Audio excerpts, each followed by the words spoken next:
السلام عليكم ورحمة الله وبركاته.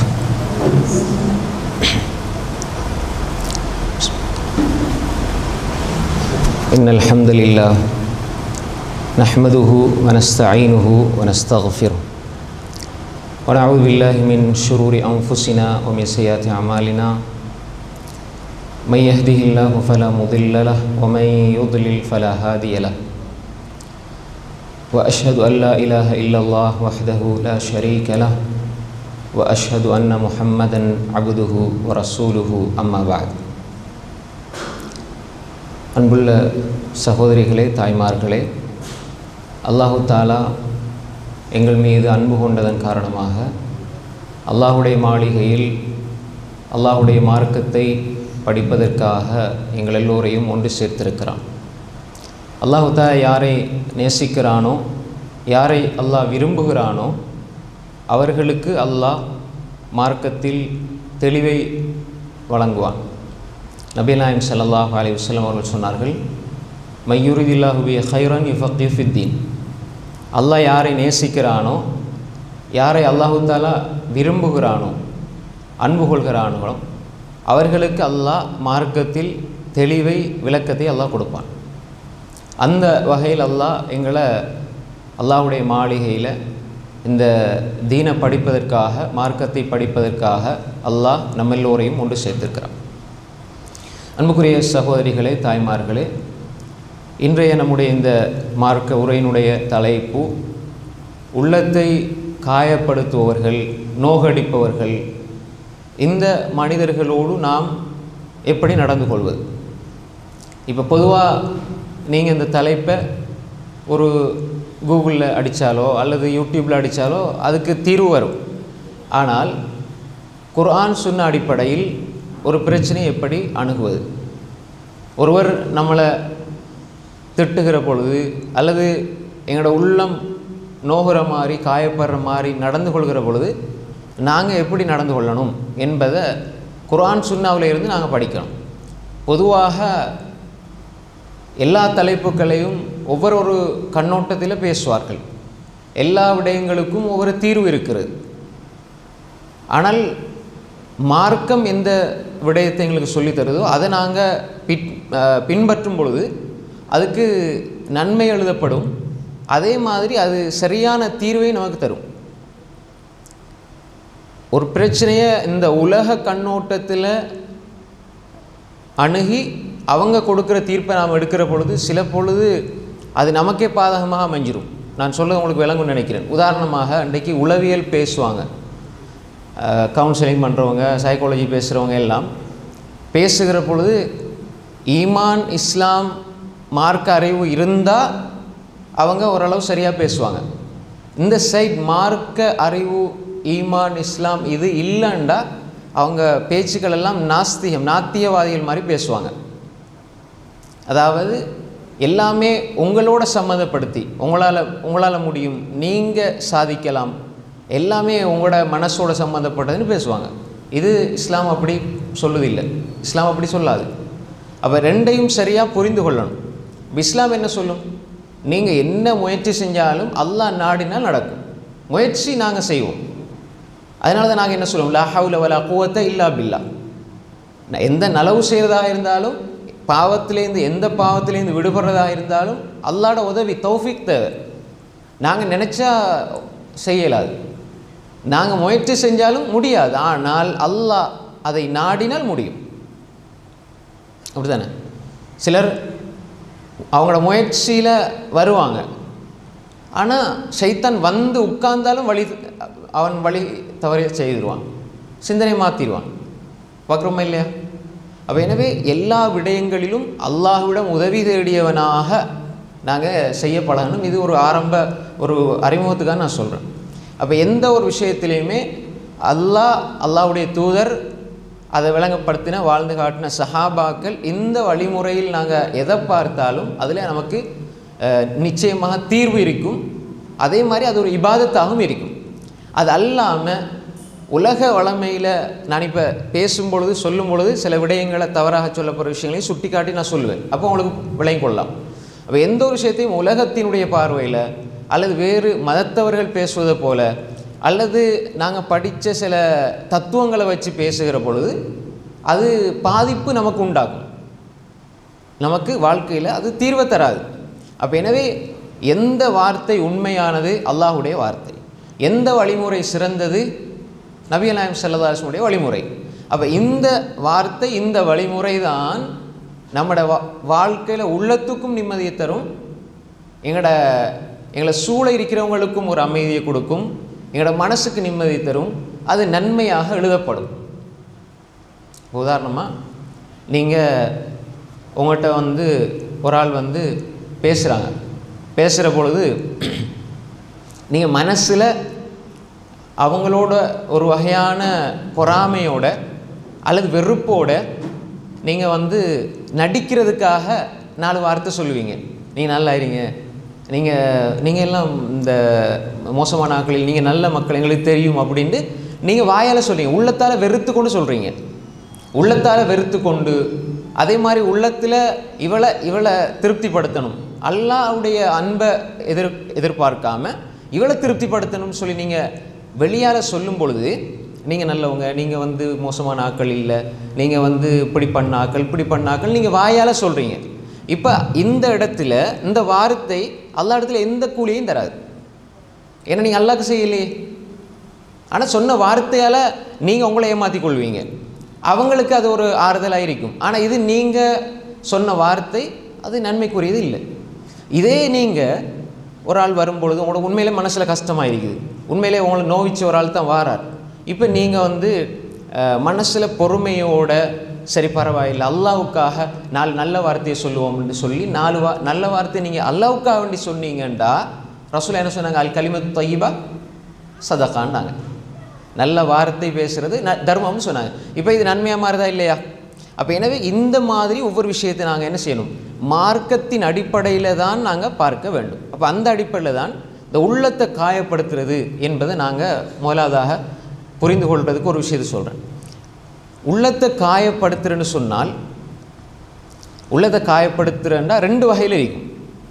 உங்களோட உள்ளம், அதே மாதிரி உங்களை சார்ந்திருக்கிறவங்க, கணவன் மனைவி பிள்ளைகள், எல்லாருடைய உள்ளங்களும் எல்லாருடைய வாழ்க்கையிலும் எல்லாருமே எதிர்பார்க்குறது என்னென்னா, யாரும் என்னை கஷ்டப்படுத்தக்கூடாது.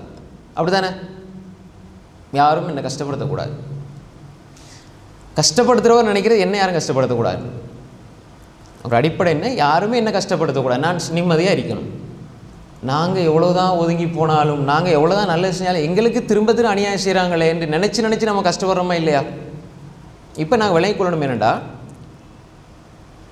உள்ளத்தை காயப்படுத்துறது, உள்ளத்தை நோகடிக்கிறது என்பது எல்லா மனிதர்களோட உள்ளமும் எல்லா மனிதருடைய எண்ணமும் என்னென்னா, நான் யாரையும் காயப்படுத்தக்கூடாது, நான் யாரையும் இந்த காயப்படுத்தக்கூடாது, என்ற உள்ளத்தையும் யாரும் காயப்படுத்தக்கூடாது. இப்போ இப்படி நினைச்சால் கூட சிலவங்க என்ன செய்வாங்க? அடுத்தவங்க காயப்படுத்துவாங்க. அப்போ இங்கே தான் 2 வகையாக இருக்கும். ஒன்று, சிலர் செய்கிற விடயங்கள் நம்மளோட உள்ளத்தை காயப்படுத்தும், ஆனால் அவங்களுக்கு அதை பற்றி யோசனையே இருக்காது. இது முதலாவது வகை. 2வது, வேணுமென்றே நம்மளை காயப்படுத்துவாங்க. இந்த 2க்கும் வித்தியாசத்தை விளங்கிக் கொள்ளணும். இப்போ இந்த 2 விஷயத்தையும் நாங்கள் விளங்கிக் கொள்ள வேண்டும். இப்போ இதுக்கு மார்க்கம் என்னென்ன வழிகாட்டுது, இப்படியான விஷயங்கள் ரசூலுல்லாஹ் காலத்தில் நடந்துதாங்கிறத நம்ம பார்க்கணும்.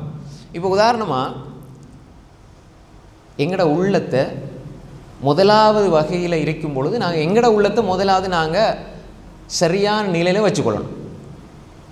உதாரணமாக ஒருவர் அவர் யார் எதை சொன்னாலும் பொருட்படுத்துகிற இல்லை அப்படின்னா அவருக்கு பெருசாக யார் என்ன செஞ்சாலும் அது அவங்கள காயப்படுத்தாது. இது ஒரு விஷயம். 2வது, ஒரு ஆள் இப்படி திரும்பி பார்த்தாலும் காயப்படுவாங்க, 2 பேர் பேசினாலும் காயப்படுவாங்க, 2 பேர் சிரிச்சிட்டு போவாங்க, திரும்பி சும்மா திரும்பி பார்ப்பாங்க, இவங்க இருப்பாங்க. இப்போ இப்படி என்ன நடந்தாலும் காயப்படுறாக்களும் இருப்பாங்க. அப்படி தானே? சிலருக்கு எவ்வளோ, நீங்கள் உங்களோட பிள்ளைகளை பாருங்கள், நீங்கள் எவ்வளோ தான் ஏசினாலும் அவங்க அதை பற்றி கணக்கெடுக்கவே மாட்டாங்க. சிலருக்கு லேசாக ஒரு வார்த்தை சொன்னால் அந்த நாள் முழுக்க அழுதுட்டு இருப்பாங்க. சரியா? அப்போ எனவே இப்போ இந்த இடத்துல நாங்கள் முதலாவது அடிப்படை, இப்போ உதாரணமாக வேணுமென்று காயப்படுத்துகிறவங்களோட பகுதியை விடுங்க. இப்போ இதில் முதலாவது பகுதிக்கு நாங்கள் விளங்கிக் கொள்ளணும். எங்களுக்கு நாங்கள் இதை சரியாக புரிஞ்சு கொள்ளணும். ஒரு மனிதனுடைய உள்ளத்தில் சரியாக அந்த விடயங்களை அணுகிறதுக்கான பக்குவம் முதலாக வரணும். எப்படின்றால் எல்லா மனிதர்களும் பேசுகிற வார்த்தைகள், கதைக்கிறது, பேசுகிறது, அது எதுவாக இருந்தாலும் நாங்கள் அடிப்படையை வச்சுக்கொள்ளணும். எங்களுக்கு எது தேவையோ அதை எடுக்கணும், எது தேவையில்லையோ அதை விட்டுறணும். ஒவ்வொரு விஷயத்துக்கும் ஒவ்வொரு பேச்சுக்கும் நாங்கள் எதிர்வினை ஆற்றணும் என்று கிடையாது. ஒவ்வொன்றையும் எங்களோட உள்ளத்துக்குள்ளே கொண்டு போகணுன்ற அவசியம் கிடையாது. இது சரியான கஷ்டம். நீங்கள் எவ்வளவுதான் முயற்சி பண்ணாலும் ஷைத்தான் என்ன செய்வான்டா, உங்களை கவலையாக்குறதுக்கு அவன்கிட்ட பெரிய ஒரு வேலை என்ன தெரியுமா? எங்களை கவலைப்படுத்தி பலவீனப்படுத்தணும். உள்ளத்துக்கு கவலை வந்தால் அந்த உள்ளம் பலவீனமாயிரும். பாருங்கள், எனக்கு கவலையாகி இப்போ எனக்கு ஒன்றும் செய்யலாது அப்படிங்குவாங்க. என் உள்ளம் பலவீனமாயிரும். கவலையை உள்ளத்துக்கு போடுறது ஷைத்தாண்ட வேலை. நினச்சி உதாரணமாக நீங்கள் ஒரு விஷயம் நடந்தால் ஒரு 4 நாள் 5 நாளில் மறந்துடுவீங்க. முதலாவது அந்த நாள் மட்டும்தான் பாரம் 100% ஈகும். அதுபோல் 90, 80, 70, 40, 30, 10 வந்து நிற்கும். அதுபோல் சில பொழுது 5 ஆகும், அப்படி மறந்துடும். ஆனால் ஷைத்தான் என்ன செய்வான்டா, திரும்ப அதை ஞாபகப்படுத்துவான். ஏன்டா உங்களோட காயப்படுத்துறதுக்கு. உங்களோட உள்ளத்தில் கவலை வர வர வர உள்ளம் பலவீனமாகும். அப்போ இந்த மாதிரி தான் யார் எதை செஞ்சாலும் நாங்கள் எங்களோட உள்ளத்தை நோகடிச்சு கொள்வது வந்து நாங்கள் எங்களோட உள்ளத்தை பலவீனப்படுத்துகிற மாதிரி. எங்களோட உள்ளத்தை அது இருக்கிற அதே தரத்தில் வச்சுக்கொள்ளணும். எங்களோட உள்ளத்தை அது இருக்கிற அதே தரத்தில் வச்சுக்கணும். உதாரணமாக நீங்கள் ஒரு அறையில் இருக்கிறீங்க, தனி இருக்கிறீங்க, யாரும் ஒன்றும் செய்யலை. இப்போ உங்களோட உள்ளம் எப்படி இருக்கும்? தேவையில்லாத சிந்திக்க இல்லை, தேவையில்லாத விஷயங்களை யோசிக்க இல்லை, பழைய கதைகள் பழைய கவலைகளை யோசிக்க இல்லை. நீங்கள் சும்மா உங்களோட உள்ளத்தோடு நீங்கள் தொழுவுறீங்க, துவா கேட்குறீங்க, குர்ஆன் ஓதுறீங்க. இப்போ இப்படி இருக்கும்பொழுது உங்களுக்கு ஒரு மனசில் ஒரு நல்ல நிலையில் நீங்கள் இருப்பீங்க மனசளவில். இப்போ நீங்கள் இந்த நிலையில் இதே மாதிரி உங்களோட உள்ளத்தை நீங்கள் பொதுவாக பாதுகாக்க வேண்டும். உள்ளத்தை பலவீனப்படுத்தக்கூடாது. பலவீனப்படுத்துவதற்கான காரணிகளை நீங்கள் அனுமதிக்கக்கூடாது. உதாரணமாக சிலவர் வந்து உங்களோட பேசுவாங்க, சில வார்த்தைகள் பேசுவாங்க, ஆனால் அது அவங்களுக்கு அது பெருசாக விளங்காது. ஆனால் அது பல பேரை உள்ளத்தை உடைக்கும். அப்படியா இல்லையா? இது ஒரு விஷயம். இன்னும் ஒன்று இருக்குது, அந்த முதலாவது விஷயத்தில் தான் நான் சொல்கிறேன். இன்னும் ஒன்று இருக்குது, நாங்கள் எல்லாத்தையுமே எங்களுக்குன்னு எடுத்துக்கொள்கிறது. இப்போ யாராவது 2 பேர் பேசுனா இது எனக்கு தான் பேசுனாங்க, யாராவது எதையாவது ஒரு கருத்தை சொன்னால் அது எனக்கு தான் சொன்னாங்க, எனக்குத்தான் சொன்னாங்கன்னு மார்க்க விஷயத்தை எடுத்து அமல் செய்கிறது வேறு. இது எனக்குத்தான் சொன்னாண்டு என்ற உள்ளத்தில் கொண்டு போய் போட்டு அதை யோசித்து கற்பனையாக்கி சிந்தனையாக்கி அதை பெரிய ஒரு மாளிகை மாதிரி ஒரு வீடு மாதிரி கட்டி அதில் ஜன்னல் வச்சு அதுக்கு அப்படி யோசித்து அந்த கற்பனை யூகங்களுக்கு ஒரு வடிவத்தை கொடுத்து அதுக்கு ஒரு கட்டிடத்தை கட்டி நாங்கள் வாழ பார்க்குறோம். அது எங்களோட கவலையை நாங்களே என்ன செய்கிறது, இன்னும் அதிகப்படுத்துறது. அப்போ இதில் என்ன விளை கொள்ளணும் என்றால், சிலர் எதை பேசினாலும் காயப்படுறவங்க வந்து முதலாவது உள்ளத்தை ஒரு பலமான நிலை கொண்டு வரணும், உள்ளத்தை பலப்படுத்தணும். அந்த உள்ளத்தை பலப்படுறதுக்கான வழிமுறைகள் பின்னால் சொல்லுவேன் நான், உள்ளத்தை எப்படி பலப்படுத்துறது. இப்போ நாங்கள் விளைக்கொள்ளணும் வேண்டாம், அந்த வைத்தியம் செய்கிறதுக்கு முன்னால் நாங்கள் அந்த விடயங்களை தவிர்த்து கொள்ள சொல்கிறேன். அதாவது அதை அந்த இடத்துக்கே நாங்கள் போகக்கூடாது. இப்போ நாம் வந்து ஐஸ் சாப்பிட்டோம் அதிகமாக, இப்போ சளி வந்துருச்சுன்னா அதுக்கு மருந்து சாப்பிடுவோம். இப்போ நாங்கள் ஐஸ் சாப்பிடாமல் இருக்கிறத பற்றி நான் சொல்கிறேன், அந்த இடத்தை தவிர்ந்துள்ளதை பற்றி சொல்கிறேன். அந்த மாதிரியான அந்த நிலைக்கு நாங்கள் எங்களை ஆளாக்கிடக்கூடாது. இப்போ உடலுக்கு ஒரு நோய் வாரதுக்கு இந்த சாத்தியப்பாடுகள் இருக்குதுன்னா நாங்கள் அந்த இடங்களை அந்த விஷயங்களை தவிர்த்து கொள்வோம். ஆனால் உள்ளத்தில் இந்த மாதிரி பாதிப்புகள் வருதுன்னு சொன்னால் அதுக்குரிய இடங்களை தவிர்த்து கொள்ளணும். இப்போ யார் பேசுகிற வார்த்தைகள் உங்களுக்கு உள்ளத்தை தாக்குற மாதிரி நீங்கள் உணர்றீங்களோ அந்த இடங்களை தவிர்த்து கொள்ளுங்கள். ஒன்று இருக்குது வெறுக்கிறது கூடாது. இன்னும் ஒன்று இருக்குது ஒதுங்கி போகிறது, இது கூடும். இப்போ நீங்கள் ஒரு இடத்துக்கு போகிறீங்க, 4 முறை போனீங்க, 4 முறையும் உங்களை அசிங்கப்படுத்துகிறாங்க. அது அவங்களுக்கு அசிங்கமாக விளங்குது இல்லை, வேணும்னு செய்கிறது இல்லை. சில நடவடிக்கைகள் நமக்கு பிடிக்காது. இப்போ நம்ம அந்த நீங்கள் கணவனா மனைவியாக பிள்ளைகளா ஒரு வீட்டுக்கு போனால் அவங்க நடக்கிற நடைமுறைகள் உங்களுக்கு பிடிக்காது. ஆனால் நீங்கள் என்ன செய்வீங்க, சிரிச்சுக்கிட்டு சமாளிச்சுட்டு வந்துடுவீங்க. வீட்டுக்கு வந்து வீட்டில் பேசும்போது அவங்களோட வீட்டுக்கெல்லாம் நம்ம போகணுமா, இப்படி அசிங்கப்பட்டு இப்படி கேவலமாக நடந்து கொள்கிறாங்களே அப்படின்னு நீங்கள் வந்து கவலைப்படுவீங்க. அப்போ இந்த மாதிரி இடங்களுக்கு நீங்கள் போகிறத கொஞ்சம் குறைச்சி கொள்ளலாம், தவிர்த்து கொள்ளலாம். ஆனால் வெறுப்பு இல்லை, நீங்கள் எங்கே கண்டாலும் பேசுங்க, சலான்னு சொல்லுங்கள். அதாவது இந்த விஷயத்தில் சரியாக நாங்கள் இந்த உள்ளத்தை பழக்கப்படுத்தணும். இப்போ சில இடங்களில் நான் குடும்ப உறவை பகைக்காதீங்க, ஆனால் ஒதுங்கிறீங்க சில இடங்களில். உதாரணமாக நீங்கள் ரோட்டில் போகிறீங்க, நஜிஸ் இருக்குதுன்னா நீங்கள் ஒதுங்கி தான் போவீங்க. இது மாதிரி தான் வாழ்க்கை. நீங்கள் எந்த இடத்துல உங்களோட உடம்புக்கு உங்களோட உள்ளத்துக்கு பாதிப்பு இருக்குதோ, நீங்கள் பல முறை நல்ல முறையில் உபதேசம் செஞ்சும் அது எந்த தாக்கத்தையும் ஏற்படுத்த இல்லைன்னா நீங்கள் கொஞ்சம் ஒதுங்குங்க. வெறுக்காதீங்க, யாரையும் வெறுக்காதீங்க. வெறுப்பு யாரையாவது நீங்கள் வெறுக்க ஆரம்பிச்சிங்கன்னு சொன்னால் கடைசியில் அது உங்களோட உள்ளத்துக்கு உங்களுக்கு அது பாதிப்பை உண்டாக்கிடும். அப்போ அதனால் யாராவது உங்களை அவங்க செய்கிற விடயங்களில் நீங்கள் உங்களோட உள்ளம் நோகிற மாதிரி நீங்கள் உணர்ந்தால், அப்படியான சந்தர்ப்பங்கள் இருந்தால் நீங்கள் கொஞ்சம் கொஞ்சமாக அந்த இடங்களை தவிர்த்துக்கொள்வது ஒரு விஷயம். ரெண்டாவது, யார் எதை சொன்னாலுமே அதை போட்டு நாங்கள் எங்களுக்கு தான் சொன்னாங்க, அது எனக்குத்தான் சொல்லப்பட்டதுன்னு சொல்லி எல்லாத்தையும் எடுத்துக்கொள்ள தேவையில்லை. நமக்கு தான் சொல்லப்படுதுன்றா கூட நம்ம அதை பற்றி யோசிக்க தேவையில்லை. அந்த மாதிரி ஒரு நிலைக்கு நம்ம உள்ளத்தை கொண்டு வரணும்.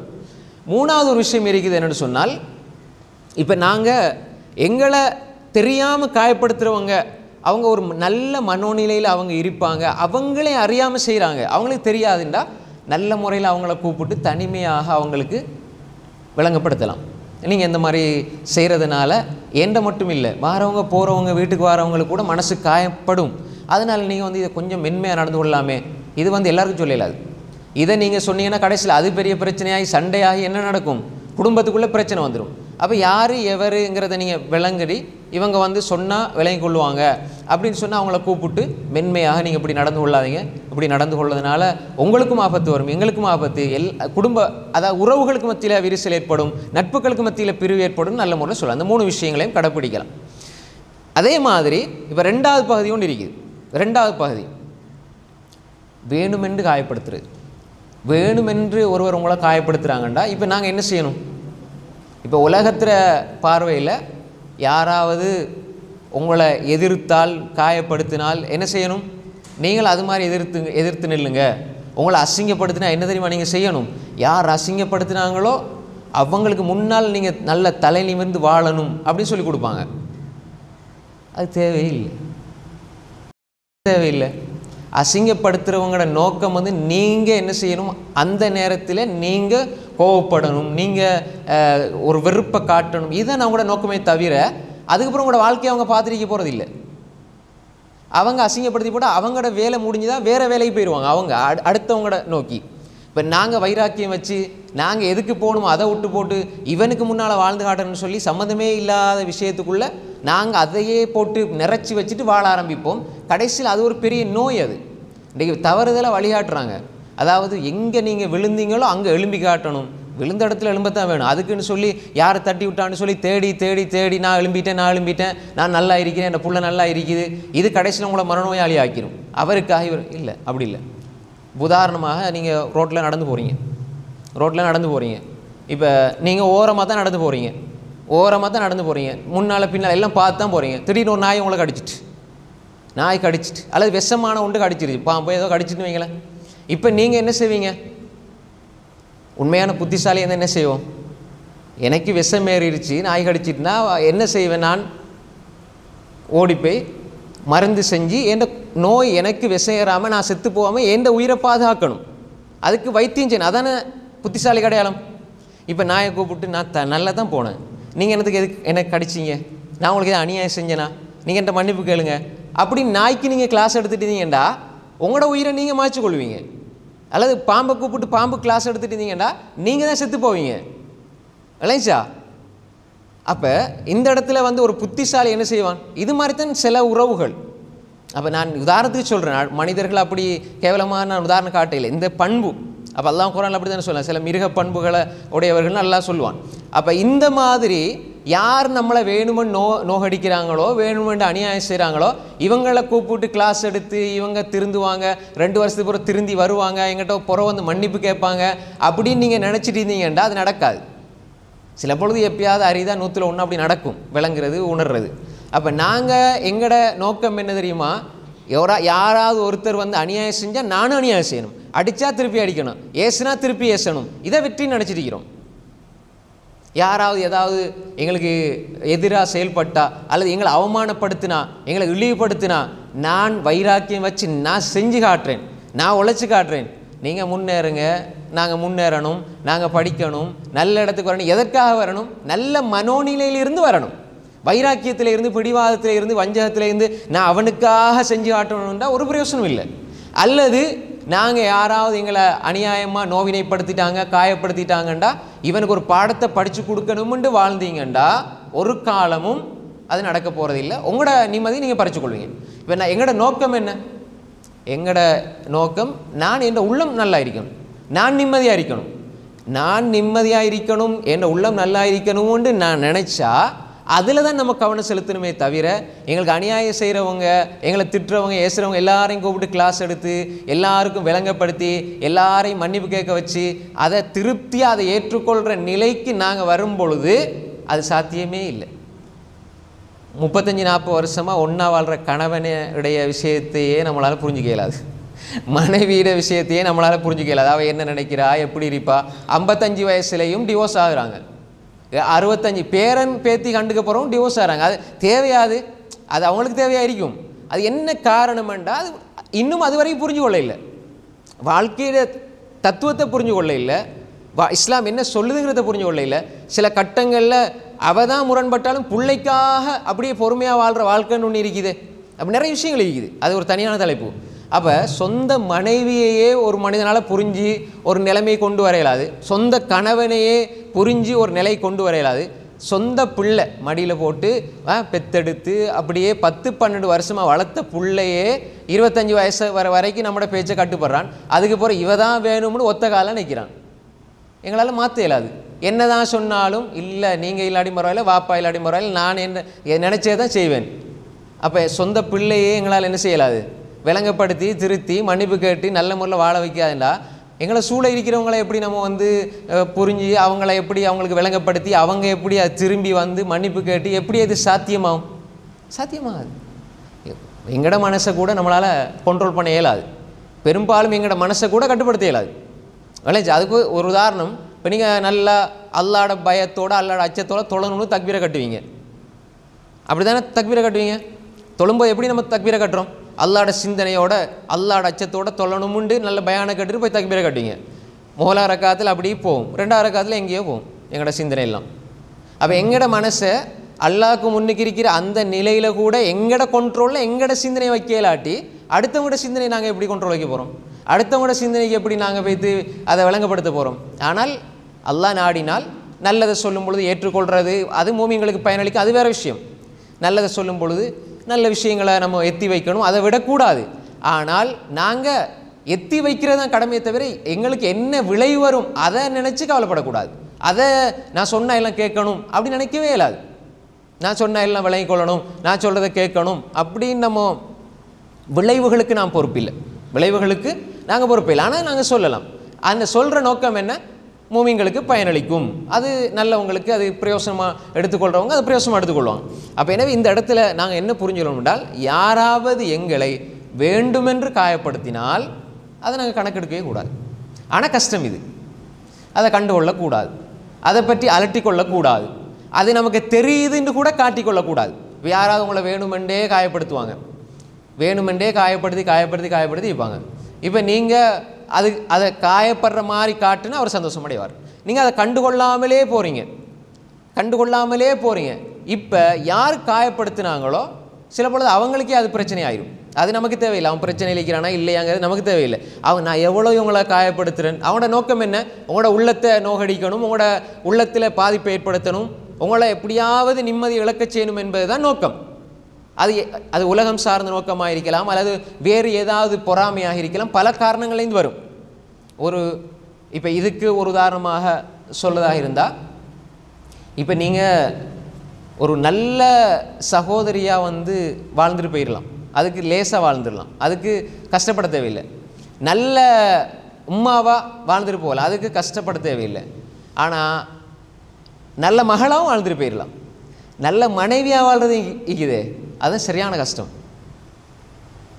அந்த பகுதி தான் உலகத்திலேயே சிறந்த பகுதின்னு சொன்னாங்க. அத்துனியா குல்லு மத்தா ஹைரு மத்தாயா அல் மரத்து சாலியா. இந்த உலகத்தில் இருக்கிற எல்லாமே சொற்ப இன்பத்துக்குரியது, எல்லாமே அழிஞ்சு போகக்கூடியது. ஆனால் உலகத்தில் ஒன்று சிறந்தது இருந்தால் அது சாலியான மனைவின்னு சொன்னாங்க. அல் மரத்து சாலியா, சாலியான பெண், சாலியான மனைவி. பெண்ணுன்னு சொல்லலாம், மனைவின்னு சொல்லலாம். ஹைர், இப்போ பாருங்கள், ஒரு மகளாக இருந்தால் வாப்பாட அன்பே போதும். வாப்பா கொடுக்குற அன்பு மகள் உம்மா கொடுக்குற அன்பு, மகள் என்ன செஞ்சாலும் பிழை செஞ்சாலும் பொறுத்து போவாங்க, மகளோட சந்தோஷத்துக்காக வாழ்வாங்க. நல்ல மகளாக வாழ்றது, என் வாப்பா என் அம்மா இவ்வளோ கஷ்டப்படுறாங்க, நல்லா இருக்கிறாங்க என்னோட, அதனால் நான் அவங்களோட நல்லா இருக்கணும்னு சொல்லி அவள் பொறுத்து நல்ல முறையில் போவாள். அவள் என்ன முன்ன பின்ன செஞ்சால் கூட வாப்பா அம்மா பொருட்படுத்த மாட்டாங்க. ஒரு சாலிகான பிள்ளையாக வாழ்கிறது லேசு, சாலிகான சகோதரியாக வாழ்கிறது லேசு. எப்படி நானாமார் தம்பிமார் வந்து தாத்தா தங்கச்சி அப்படின்னு சொல்லி அன்புல பாசத்தில் என்ன செஞ்சாலும் பிழை செஞ்சாலும் என்னை தங்கச்சிக்கு ஒன்றும் செய்யக்கூடாது, என்னை தங்கச்சிக்கு அது செய்யக்கூடாது, அவட உள்ள நோகரமாக நடக்கூடாது, அப்படி நினச்சி அப்படி வைக்கிறதுனால அந்த சகோதரியாக வாழ்கிறது லேசு. உம்மா பிள்ளைகள் 5 பிள்ளைகள் 5 விதமாக பாசம் காட்டுவாங்க. நான் செய்கிறத இதை தம்பி செஞ்சால் நான் அதை விட கூட செய்யணும். இப்போ உம்மாவா சாலியான பிள்ளையாக வாழ்கிறது லேசு. இது வந்து நான் பொதுவாக சொல்கிறேன், விதி விலக்காக இருக்கலாம். அப்போ உம்மாவாக இருக்கிறேன் லேசு. மனைவியாக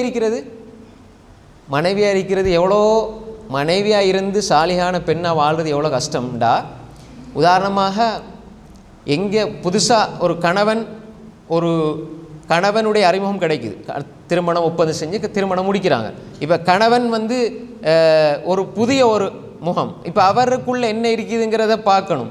அவர என்ன விருப்பங்கள், அவருடைய எண்ணங்கள், சிந்தனைகள், அவருடைய ஆசை, அவருடைய வெறுப்பு, இதெல்லாம் பார்த்து அதை விளங்கி கொள்றதுக்கு ஒரு டைம் வேணும். அப்போ இப்படியே மாமியார்னு போனால் மாமியாரோட ரூபம் அது வேறு, மாமியார் அவட நிலைப்பாடு செயல்பாடுகள் அதையும் அட்ஜஸ்ட் பண்ணி போகணும் சமாளித்து. அதே மாதிரி இப்போ கணவனுடைய சகோதரிகள் இருப்பாங்க, தங்கச்சி ஒரு மாதிரி இருப்பா, தாத்தா ஒரு மாதிரி இருப்பா, 3 பொம்பளைகளாக இருந்து அந்த 3 பேரையும் சமாளிக்கிறதுக்கு.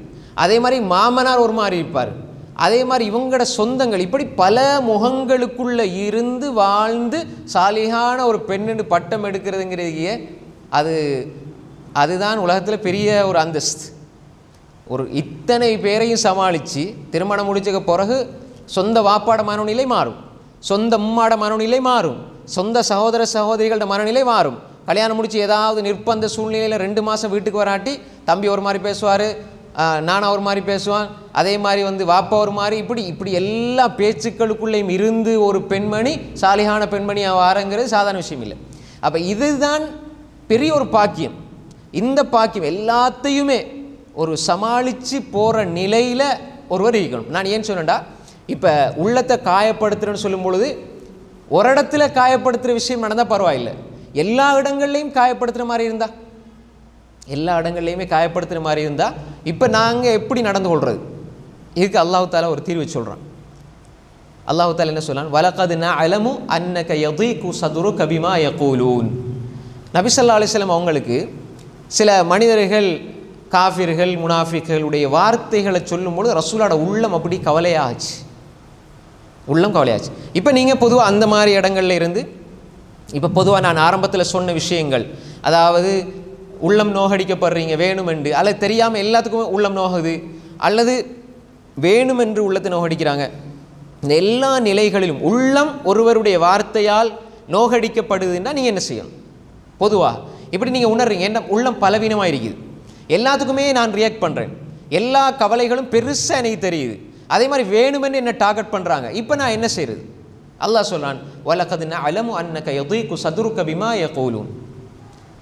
நபியே, நாங்கள் அறிவோம், நாங்கள் அறிஞ்சு வச்சிருக்கிறோம், அன்னக யதீகு சதுருக பிமா யகூலூன், அவர்கள் சொல்கிற வார்த்தைகளால் உங்களோட உள்ளம் வந்து அப்படியே இறுகி போகுது, உங்களோட உள்ளத்தில் கவலை ஏற்படுது, உள்ளத்தில் நெருக்கடி ஏற்படுது, இது எங்களுக்கு தெரியுது. இப்போ ரசூல் ஸல்லல்லாஹு அலைஹி வஸல்லம் அவர்களுக்கும் இந்த நிலை ஏற்பட்டிருக்குது. மனிதன்டா அந்த நிலை வராமல் இருக்காது. இப்போ நானும் தான், நீங்களும் தான், எல்லாருக்குமே. ஆனால் அதை நாங்கள் இந்த செய்திகளை வச்சு அதை நாங்கள் என்ன செய்யணும்னா அதுக்கு தீர்வு எடுத்துக்கொள்ளணும். இப்போ ரசூல் ஸல்லல்லாஹு அலைஹி வஸல்லம் அவங்களுக்கு அல்லாஹ் ஒரு வழிகாட்டலை கொடுக்குறான். அப்போ அந்த வழிகாட்டல் அது எங்களுக்கும் தான். ஏன்னா ரசூல்லா மனிதன் அடிப்படையில் ரசூல்லாக்கு அல்லாஹ் வழிகாட்டலை கொடுக்குறான், அதே மாதிரி அதை எங்கட அந்த உம்மத்துக்கும் அல்லாஹ் அதை கொடுக்குறான். அப்போ நபி ஸல்லல்லாஹு அலைஹி வஸல்லம் பற்றி என்னென்ன கதைகள் சொன்னாங்க. எந்த சமூகம், நல்லா பார்த்துக்கொள்ளுங்க, நல்லா கவனிச்சுக்கொள்ளுங்க, எந்த சமூகம் 40 வயசு வரைக்கு இவர் உத்தமர், இவர் சாதிக், இவர் அமீன், இவர் உண்மையாளர், நம்பிக்கைக்குரியவர், இவர் பேசுனா உண்மைதான் பேசுவார், இவற்றை பொருளை கொடுத்து அமானிதமாக வச்சுக்குவார், இப்படி என்னென்னலாம் நல்ல குணங்களுக்கு அடையாளமாக இருக்குமோ எல்லாத்தையும் சொன்னாங்க. யாருக்கு? ரசூல் ஸல்லல்லாஹு அலைஹி வஸல்லம். எப்போ லா இலாஹ இல்லல்லாஹ் சொல்லுங்கள், கலிமா சொல்லுங்கள், இஸ்லாத்துக்கு வாங்கன்னு சொன்னாங்களோ அப்போ என்ன சொன்னாங்க? பைத்தியாரண்டாங்க, சூனியக்காரண்டாங்க, குறிகாரண்டாங்க, செய்வினக்காரன், கவிஞன், இப்படி நிறைய சொல்ல எல்லாத்தையும் சொல்ல ஆரம்பிச்சு, துர்நடத்தை உள்ளவர் எல்லாம் சொன்னாங்க. இப்போ இந்த இடத்துல ஒரு விஷயம் என்னென்னா, ரசூல் ஸல்லல்லாஹு அலைஹி வஸல்லம் பற்றி நிறைய பேச்சுகள் வந்து, நிறைய கதைகள் வந்து, இந்த எந்த ஒரு வார்த்தைகளுக்கும், எந்த ஒரு அவதூறுகளுக்கும், எந்த ஒரு இட்டுக்கட்டல், எந்த ஒரு கஷ்டமான இதுக்கும் ரசூலோட உள்ளம் கலங்கிச்சே தவிர ரசூல் ஸல்லல்லாஹு அலைஹி வஸல்லம் அவங்க எதுக்குமே அவங்க எதிர்த்து ரிப்ளை பண்ண இல்லை. முதலாவது விஷயம். இதில் நல்லா விளங்கிக் கொள்ளுங்க. ஒன்று எங்களை தெரியாத ஒருத்தன் ஏசுறான்னு வைங்களேன், யாரோ 4வது 3வது நபர் எங்களுக்கு ஏசுனாங்க, திட்டுறாங்கண்டா நாங்கள் அதை பொருட்படுத்த மாட்டோம். கூட பழகிறவங்க, நெருக்கமாக இருக்கிறவங்க, நேற்று தானே வீட்டுக்கு வந்துட்டு போனாங்கன்னு சொல்லுவோம். ஆனால் அவங்க நம்மளை பற்றி தப்பு தப்பாக ஊர் முழுக்க சொல்லி வச்சிருப்பாங்க. முன்னுக்கு கண்டு அப்படி நெருக்கமாக பேசுவாங்க, பழகுவாங்க. அப்படி அவங்கள மாதிரி அன்பை கொட்டுறவங்க யாருமே இல்லை. அப்படி பால் போல சொல்லுவாங்க, அப்படி அன்பாக நெருக்கமாக அப்படி இருந்து பேசுவாங்க. ஆனால் வெளியால் போய்த்து விசாரித்து பார்த்தா அவங்கள பற்றி என்னென்னெல்லாம் சொல்லணுமோ எல்லாம் சொல்லி அவமானப்படுத்தி இழிப்படுத்தி வச்சிருப்பாங்க. அது சில ஆட்களுக்கு நோய், அது சில ஆட்களுக்கு நோய். அது என்ன நடக்குமெண்டா அது அவங்கள தான் பாதிக்கும். யாரெல்லாம் பிற மனிதனை பற்றி அவதூறு சொல்கிறாங்களோ, இட்டு கட்டுறாங்களோ, புறம் பேசுகிறாங்களோ அது அவங்கள நிச்சயமாக அவங்கள அழிக்கும். அதில் மாற்று கருத்து இல்லை. யார் அவதூறு சொல்கிறாங்களோ, இட்டு கட்டுறாங்களோ, புறம் பேசுகிறாங்களோ இவங்களோட உள்ளத்துக்கு நிம்மதி என்பது கிடையாது. இப்போ நாங்கள் சொல்கிறோம், இப்போ நாங்கள் படிக்கிற விஷயம், நாங்கள் இப்போ படிக்கிற விஷயம் என்னென்னா, நாங்கள் எப்படி நடந்து கொள்ளணும். இப்போ எங்களை பற்றி யார் அவதூறு சொன்னால் நாங்களும் அவதூறு சொல்லுவோமா? தேவையில்லை. நான் சொன்ன மாதிரி தான், நாய் கடிக்குதுன்னா திரும்பி நாங்கள் அதை கடிப்போமா? அல்லது திரும்ப அதுக்கு பாடம் நடத்திட்டுப்போமா? அல்லது பாம்பை கூப்பிட்டு கிளாஸ் நடத்திட்டுப்போமா? இல்லை. அதுக்கு விளங்கப்படுத்துவோமா? இல்லை. ஏன் நாங்கள் எப்படி இருக்கணும், எங்களோட உள்ளத்தை பாதுகாத்துக்கணும். நாங்கள் மருத்துவம் செய்யணும், நாங்கள் ஓடி போய்த்து எதுக்கு முதல் அதாவது சிகிச்சை என்னைக்குதோ அதை செய்யணும். இதுதான் எங்களுக்கு தேவை. ஏன்னா எங்களோட உள்ளம் நிம்மதியாகணும், எங்களோட உயிர் பாதுகாக்கப்படணும்.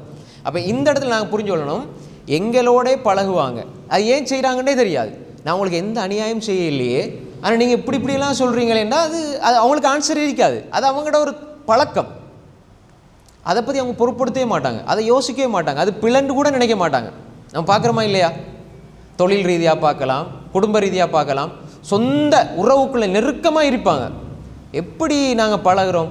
சில பொழுது சொந்த நானாட மனைவியாக இருப்பாங்க, சொந்த தங்கச்சியில ஹஸ்பண்டாக இருப்பாங்க, எங்களை பற்றி தப்பு தப்பாக பேசுவாங்க. இது நெருக்கமானவர்கள், மிக மிக நெருக்கமானவர்களையே இப்படி பண்ணுறாங்களா இருந்தால் அடுத்தவங்கெல்லாம் அவங்களுக்கு கணக்கே இல்லை, தூரத்தில் உள்ளவங்க. அப்போ எனவே இன்னும் ஒன்று இருக்குது, தூரத்தில் உள்ளவங்களை விட பக்கத்தில் இருக்கிறவங்கள உள்ளத்தை உடைச்சி பார்க்குறதுல சிலருக்கு சந்தோஷம். அப்படியே இல்லையா? அதாவது நெருங்கி இருக்கிற உறவுகளுக்குள்ள ஒரு மனசை உடைச்சி காயப்படுத்தி ஒரு 2 பேரை ஒதுக்கி வச்சு, வாங்க நாங்கள் எல்லாம் ஒன்று சேர்ந்து கேதரிங், நாங்கள் எல்லாம் சாப்பிடுவோம், நாங்கள் எல்லாம் ஒன்றா இருப்போம், ஆனால் 2 ஃபேமிலியை மட்டும் தள்ளி வச்சுருவாங்க. ஆனால் அவங்கள இப்போ தப்பு தப்பாக பேசுவோம். அவங்ககிட்ட எந்த ஒரு கெட்ட குணமோ அவங்ககிட்ட எதுவுமே இருக்காது. நல்லா விசாரித்து நல்லா பார்த்தா அவங்க நல்லவங்களாக இருக்கிறது தான் பிழையாக இருக்கும். அவங்க நல்லவங்களாக இருக்கிறது தான் பிழை. ஏன்னா அவங்க வந்தால் நல்லதை சொல்லுவாங்க, மார்க்கத்தை சொல்லுவாங்க, இபாதத்தை விளங்கப்படுத்துவாங்க, ஈமானை பற்றி பேசுவாங்க, இஸ்லாத்தை பற்றி பேசுவாங்க. இது அவங்களுக்கு பிடிக்காது. அதனால் அவங்களுக்கு கெட்ட பேர் கொடுத்து ஒதுக்கி வச்சுருவாங்க. அப்படி நடக்குதா இல்லையா? நான் சொல்கிறது நடக்குதா இல்லையா? கண்ணால் நான் பார்க்குறது சொல்கிறேன், இந்த மாதிரி நடக்கும். அப்போ இந்த மாதிரி இப்போ வெளியில் இருந்து யாரோ போகிறவன் வாரவன் நமக்கு ஏசிட்டு போகிறான்னா பிரச்சனை இல்லை. இப்போ வீட்டுக்குள்ளே இருந்து ஒரு ஆள் சொல்கிறார், நெருங்கி பழகிற ஒரு ஆள் சொல்கிறார், இப்படி சொல்லும்போது எப்படி வலிக்கும்? இப்போ ஏற்கனவே நீங்கள் தான் நல்லவர்னு சொன்ன ஒரு வாயால் ஆக மோசமான வேண்டி எந்த காரணமும் இல்லாமல் சொன்னால் எப்படி இருக்கும்? இதுதான் ரசூலுல்லாஹ்க்கு நடந்தது. அதாவது 4வது 3வது நபர் சொல்கிற பொழுது நமக்கு அது ஒரு 60% காயம் ஏற்படும் பொதுவாக மனுஷன் அடிப்படையில். ஆனால் நெருங்கி இருக்கிறவங்க சொல்லும் பொழுது சின்ன வார்த்தை சொன்னால் 100% காயம் ஏற்படும். அல்லாஹ் சொல்லான், வலகத் நஅலமு அன்னக யதீகு ஸதுருக பிமா யகூலூன். நபியே, அவங்க சொல்கிற வார்த்தைகளால் உங்களோட உள்ளம் அப்படியே நெருக்கடியாக இருப்பதை நாங்கள் அறிந்து வைத்திருக்கிறோம். இப்போ நீங்கள் என்ன செய்யணும்? ஃபஸப் பிஹம்தி ரப்பிக வகும் மினஸ் சாஜிதீன். ஃபஸப்பிஹ் உண்டு, ஃபஸப்பி பிஹம்தி ரப்பிக் வகும் மினஸ் சாஜிதீன் வஅபுது ரப்பக ஹத்தா யஅதியகல் யகீன். சூரா அல் ஹிஜ்ர் எடுத்து பாருங்கள், கடைசி வசனங்களில் வரும். சூரா அல் ஹிஜ்ரில் அல்லாஹ் கடைசியாக இதை பேசுகிறான். இப்போ இதில் பாருங்கள், முதலாவது விஷயம் என்ன தெரியுமா? ஃபஸப்பிஹ் பிஹம்தி ரப்பிக் வக்குமின சாஜிதீன். மனிதர்கள் பேசுகிற வார்த்தைகளை எல்லாம் அவங்க என்ன பேசுனாங்க? சிலர் என்ன செய்வாங்கண்டா, எத்தனாம் ஆண்டு இத்தனாம் தேதி இந்த நாளில் எனக்கு இப்படி சொன்னால், எத்தனாம் ஆண்டு இத்தனாம் தேதி எனக்கு இப்படி சொன்னால், இப்படி சொன்னார்னு சொல்லி எழுதி வச்சு அதுக்கெல்லாம் நான் பதில் கிடைக்கிற டைமில் கொடுக்குறேன் அப்படின்னு நினச்சிருப்பாங்க. இது சுத்த மடத்தனம். அல்லாஹ் இங்கே என்ன சொல்லலாம் தெரியுமா?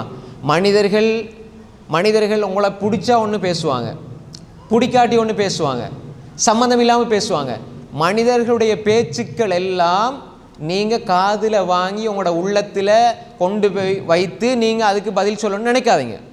அதுக்கு பதிலாக நீங்கள் என்ன செய்யுங்க? அல்லாஹ்வை புகழ்ந்து கொண்டே இருங்க. மனிதர்கள் பேசுகிற வார்த்தைகள் எல்லாம் சேமித்து இந்த உள்ளத்தில் போடுறதுக்கு, இந்த உள்ளத்தில் அப்படி ஒரு இடத்தை கொடுக்கறதுக்கு ஒரு முஃமின் அதை ஏற்றுக்கொள்ள மாட்டான். இடம் இல்லை. பொதுவாக நம்மளோட உள்ளம் என்பதே அல்லாஹ்ட திக்ரால நிரம்பி இருக்கிற ஒரு பூந்தொட்டி மாதிரி. அந்த பூந்தொட்டிக்குள்ளே அடுத்தவன்ட பேச்சு, இவன் பேசுனது, அவன்ட அவதூறு, புறம், இதெல்லாம் எடுத்துக்கொண்டு அந்த குப்பைகளை கொண்டு போய் இந்த பூந்தொட்டிக்குள்ளே போடலாமா? போடக்கூடாது. அல்லாஹ் எங்களோட உள்ளத்தை ஒரு அழகான உள்ளமாக தந்திருக்கிறான். ஒரு இதயம் என்ற பூந்தொட்டியை நீங்கள் அடுத்தவர்களுடைய அழுக்குகளை கொண்டு, குப்பைகளை கொண்டு ஏன் நிரப்புறீங்க? யார் என்னத்தை சொன்னாலும் எதை சொன்னாலும் இங்கே கொண்டு போட வேணாம். காதலை கேட்குறீங்களா, காதலை விட்டுட்டு போயிருங்க. கல்பு கொண்டு வராதிங்க. இது நல்ல ஒரு அடிப்படையாக விளைக்கொள்ளுங்க. அது வந்து விட்டால் அவன் என்ன செய்வான் தெரியுமா? யாரை ஏசுகிறாங்களாமே, அல்ஹம்துலில்லாஹ், சுப்ஹானல்லாஹ், அல்லாஹு அக்பர் செஞ்சு பாருங்க. யாரா அவங்களை திட்டுனாங்க, யாராவது ஒருத்தர் ஏசுனாங்க, சுப்ஹானல்லாஹ், அல்ஹம்துலில்லாஹ், அல்லாஹு அக்பர், லா இலாஹ இல்லல்லாஹ், ஃபஸப்பிஹ் பிஹம்தி ரப்பிக். யார் என்ன செஞ்சாலும், யார் உங்களோட உள்ளங்களை காயப்படுத்தினாலும், யார் உங்களுடைய இதயங்களை உடைத்தாலும் நொறுக்கினாலும், நீங்கள் செய்ய வேண்டியது முதலாவது அல்லாஹ் சொல்லித்தாரான். ஃபஸப்பிஹ் பிஹம்தி ரப்பிக். ஃபஸப்பிஹ் மட்டுமல்ல, தஸ்பீஹ் செய்யுங்கன்னு மட்டுமில்லை, அல்லாஹ்வோட புகழை கொண்டு தஸ்பீஹ் செய்யுங்க. ரப்புடைய புகழை கொண்டு நினைங்க, என்ற ரப்பு எனக்கு நல்ல ஆரோக்கியம் தந்திருக்கிறான். சில பொழுது நீங்கள் உங்களை பற்றி இல்லாத ஒரு ஆள் சொல்கிறாரா, நீங்கள் அல்ஹம்துலில்லாஹ் சொல்லுங்கள். ஏன் தெரியுமா? ஏன் நீங்கள் உங்கள்கிட்ட இல்லாத சொல்கிற பொழுது அவர் எவ்வளவு சொல்கிறாரோ அவ்வளோ அவர் செஞ்ச நன்மைகள் உங்களுக்கு வரும். அப்படி இல்லை என்றால் அவற்றை நன்மைகள்னு வைங்களேன். அப்படி அவதொரு சொல்கிறவற்ற நன்மையே இல்லை. உங்களோட பாவத்தை அவர் சுமந்து கொண்டு இருக்கிறார். எவ்வளவு நீங்கள் ஏசப்பட்டீர்களோ அந்த அளவு உங்களோட பாவம் தூக்கி அவருக்கு கொடுக்கப்படும். ஹதீஸ் தெளிவாக வருது. அடிக்கடி சொல்கிறதுனால அந்த ஹதீஸை அப்படி விட்டுட்டு போகிறேன். அத்ததுருனமல் முஃப்லிஸ்னா யார்? காசு பணம் இல்லாதவன் யார்? வங்குரோத்து நிலையில் இருக்கிறவன் யார்? ரசூலா கேட்டாங்க. அப்போ சஹாபாக்கள் என்ன சொன்னாங்க? யார்கிட்ட காசு பணம் இல்லையோ அவன் தான். அப்போ ரசூலா சொன்னாங்க, அப்படி இல்லை, என் உம்மத்தில் ஒருவர் வருவார், தொழுகையோட நோம்போட ஜக்காத்தோடு வருவார், ஆனால் அடுத்தவங்களை அநியாயம் செஞ்சிருப்பார், ஏசிருப்பார், திட்டிருப்பார். அப்போ அந்த மக்கள் வந்து எல்லா இடத்துல சொன்ன உடனே இவர் நன்மைகள் அவர்களுக்கு கொடுக்கப்படும். அப்போ நன்மையெல்லாம் முடிஞ்சிருமே. வர்ற நன்மை முடிஞ்ச என்ன செய்கிறது? திரும்ப ஆட்கள் வராங்க, யா அல்லாஹ் இவன் ஏசினான்னு எனக்கு அநியாயம் செஞ்சாண்டு. அப்போ அவர்களுடைய பாவங்கள் எல்லாம் இவனுக்கு கொடுக்கப்படும். மலை போன்று நன்மை கொண்டு வந்தவன் மலை போன்று பாவத்தோட நரகத்தில் வீசப்படுவான்னு சொன்னாங்க ஸல்லல்லாஹு அலைஹி வஸல்லம். அப்போ எனவே நான் ஒரு தவற செய்ய இல்லை, அல்லது இந்த அளவு ஏசப்படுறதுக்கு, இந்த அளவு அநியாயம் செய்யப்படுற அளவுக்கு நான் பொருத்தம் இல்லை. ஏன்னா நான் யாருக்குமே அநியாயம் செய்ய இல்லை, நான் யாருக்குமே திட்ட இல்லை, ஏச இல்லை. யாராவது என்ன இந்த அளவுக்கு கடுமையாக திட்டுறதுக்கு நான் தகுதியும் இல்லை. அந்த அளவுக்கு நான் பாவம் செய்யலைன்னு நினச்சா நீங்கள் வருந்த தேவையில்லை. பாருங்கள், நான் எதுவுமே செய்யலையே, நான் ஒன்றுமே சொல்லலையே, மாமிகிட்ட போய் சொல்லுவோம், மச்சிட்ட போய் சொல்லுவோம், எல்லாரையும் போய் சொல்லி அவரை விளங்கப்படுத்த வைப்போம். இந்த வேலை செய்யாதீங்க, தேவையே இல்லை. ஆனால் இது கஷ்டம்தான், இது கஷ்டம். ஆனால் இஸ்லாமியர்களுக்கு அப்படி தான் சொல்லி தருது. இப்போ 4 பேரை கூட்டிகிட்டு போய்த்து நீங்கள் போய்த்து அவங்களுக்கு விளங்கப்படுத்துங்க, அவங்க இப்படியெல்லாம் சொல்கிறாங்க, நாங்கள் ஒரு டீமை போட்டு அல்லது 2 பேரை வச்சு இன்னொரு ஆளை அனுப்பி இன்னொரு ஆளை தூது வச்சு இது நடக்க போகிறதே, இதில் எதுவுமே ஹைர் நடக்க போகிறதில்லை. அவர் திரும்பி அவர் அல்லாஹ் ஒரு நல்ல ஒரு மூளையை கொடுத்து அவர் சிந்திச்சு என்ன மறுமையில் நான் வெற்றி பெறணும்னு அவர் கேட்டாலே ஒழிய, நீங்கள் உங்களோட எந்த இமேஜ் என்னை பற்றி பேசிட்டா மன்னிப்பு என்கிட்ட கேட்கணும்னு நினச்சிங்கன்னா நடக்காது. அது நடந்தாலும் நடக்கிற வரைக்கும் உங்களோட மனசை நீங்கள் காயப்படுத்திகிட்டே இருப்பீங்க. நீங்களாம் உங்களை காயப்படுத்திருப்பீங்க. எப்போ வருவான், எப்போ என்கிட்ட மன்னிப்பு கேட்பான், எப்போ நான் சொன்னது பிள்ளைன்னு சொல்லுவான். இது தேவையே இல்லை. என்னை பற்றி சொல்கிறீங்களா? ஃபஸப்பி பிஹம்தி ரப்பிக், யா அல்லாஹ் நீ போதுமானது, ஹஸ்புன் அல்லாஹ், லா இலாஹ இல்லல்லாஹ், சுப்ஹானல்லாஹ், அல்ஹம்துலில்லாஹ், அல்லாஹு அக்பர். ஏன்னா அடுத்த மனிதர்களுக்கு பதில் கொடுக்குற நேரத்தை அல்லாஹ்ட துதிக்கிறதுல நீங்கள் செலவழிச்சிங்கன்னா மறுமையில் பயனளிக்குமா இல்லையா? இப்போ ஒருத்தர் பேசுகிறாரு, நீங்கள் செஞ்சிட்டீங்க, இப்படி அநியாயம் செஞ்சிட்டீங்க அப்படின்னு நீங்கள் சொன்ன உடனே நான் எங்கே அநியாயம் செஞ்சேன், நான் ஒன்றுமே செய்யலையே, நான் அப்படி செஞ்சதுக்கு உங்களோட உள்ளம் காயப்பட்டது நான் என்ன செய்யன்னு டிபேட். அதுக்குலாம் ஒரு 2 மணித்தியாலம் போயிடும். இந்த 2 மணித்தியாலத்தை யா அல்லாஹ் லா இலாஹ இல்லல்லாஹ் நீ புகழுக்குரியவன், அல்லாஹ்வை திக்ர் செய்ய செய்ய செய்ய உள்ளம் அமைதி பெறும். அல்லாஹ்வை துதிக்க துதிக்க துதிக்க உள்ளம் நிம்மதி அடையும். ஃபஸப்பிஹ் பிஹம்தி ரப்பிக் வகும் மினஸ் சாஜிதீன். அடுத்து அல்லாஹ் என்ன சொல்கிறான்? ஃபஸப்பிஹ் பிஹம்தி ரப்பிக் வகும் மினஸ் சாஜிதீன். அடுத்து நீங்கள் சஜதா செய்பவர்களிலிருந்து ஆகுங்கள். இது 2வது விஷயம். 2வது இந்த வசனத்தை நாங்கள் நேரடியாக விளங்குற பொழுது சுஜூது செய்யுங்க தொழுங்கன்னு வரும். இதில் 2வது அல்லாஹ் தஆலா இதில் சொல்கிறதுல பெரிய ஒரு அர்த்தம் இருக்குது என்றால் ஃபஸப்பிஹ் பிஹம்தி ரப்பிக வகும் மினஸ் சாஜிதீன். சுஜூத் செய்யக்கூடியவர்களிலிருந்து நீங்கள் அந்த மனிதர்களுடைய அந்த மனிதர்களை போன்று அந்த நிலைக்கு நீங்கள் உள்ளாகுங்க. எப்படின்னா ஒரு மனிதன் சுஜூது செய்கிற அர்த்தம் என்ன? தொழக்கூடியவன், இபாதத் செய்யக்கூடியவன். அதாவது அதிகமாக அல்லாஹ்வை சுஜூது செய்கிறவன் அர்த்தம் என்ன? சுஜூதுடைய நிலையை ரசூல் என்ன சொன்னாங்க? அக்ரப் மா யகூன் அல் அப்து மின் ரப்பிஹி வ சாஜித் ஃபஅக்திரு ஃபீஹி துஆ ஃபகமீனுன் அன் யுஸ்தஜாப லக்கும். ஒரு மனிதன் அல்லாஹ்க்கு சமீபமாக இருக்கிற இடம் எது? சுஜூத். அப்போ அதுக்கு போங்க. மனிதர்கள் உங்களை ஏசுகிறாங்களா, நீங்கள் அல்லாஹ்க்கு பக்கத்தில் போங்க. அதுதான் விஷயம். இதில் மனிதர்கள் உங்களை ஒதுக்குறாங்களா, மனிதர்கள் உங்களை காயப்படுத்துகிறாங்களா, மனிதர்கள் உங்களை வதைக்கிறாங்களா, மனிதர்கள் உங்களை சித்திரவதைப்படுத்துகிறாங்களா, நீதி செலுத்தக்கூடிய நீதியாளன் அல்லாஹ்வுக்கு பக்கத்தில் போங்க. சுஜூத். அங்கே போய் என்ன செய்யுங்க? அல்லாஹ் இடத்துல முறையிடுங்க. ஃபஅக்திரு ஃபீ துஆ, அதிகமாக துவா செய்யுங்க. ஃபகமீனுன் அன் யுஸ்தஜாப லக்கும், உங்களோட துவாக்கள் அங்கே ஏற்றுக்கொள்ளப்படும்னு சொன்னாங்க. ஏற்றுக்கொள்ளப்பட தகுதியானவைகள் சுஜூதில் கேட்குற துவா. அப்போ நாங்கள் அதிகமாக சுஜூது செய்யக்கூடியவர்களாக சுஜூது செய்கிற நிலையில் நாங்கள் ஆளாகிறேன்டா சும்மா சும்மா சஜிதா செஞ்சு துவா கேட்குறது அல்ல. சும்மா துவாக்காக வேண்டி ஒரு சுஜூத் செய்கிறது என்பது பிதா, கூடாது. சும்மா என்ன செய்வாங்க? தொழுது முடிஞ்சு ஒரு சுஜூதை செஞ்சு துவா கேட்டுக்கிட்டு இருப்பாங்க. சும்மா சுஜூதுக்கு போய் துவா கேட்குறது அப்படி ஒரு துவாண்டு இல்லை. நீங்கள் தொழுகையில் சுஜூதில் துவா கேட்கணும், அதான் அடிப்படை. தொழுகையில் நீங்கள் இப்போ ஃபர்லான தொழுகையில் குறிப்பிட்ட ஓதுகள் ஃபர்லான தொழுகையில் துவா கேட்குறது, தெரிஞ்ச மொழியில் துவா கேட்குறது தவறு கிடையாது. ஆனால் அதிகமாக துவா கேட்குறது சுஜூதில், சுன்னத்தான தொழுகையில் அதிகமாக கேட்கலாம். அங்கே உங்களோட சுமைகளை இறக்கி வைங்க, உங்களோட ரப்பிட்ட அந்த சுமைகளை இறக்கி வைங்க. யா அல்லாஹ், என்னை பற்றி என்னுடைய நிலையை பற்றி இப்படி பேசப்படுது, என் உள்ளத்துக்கு நிம்மதியை தா யா அல்லாஹ்.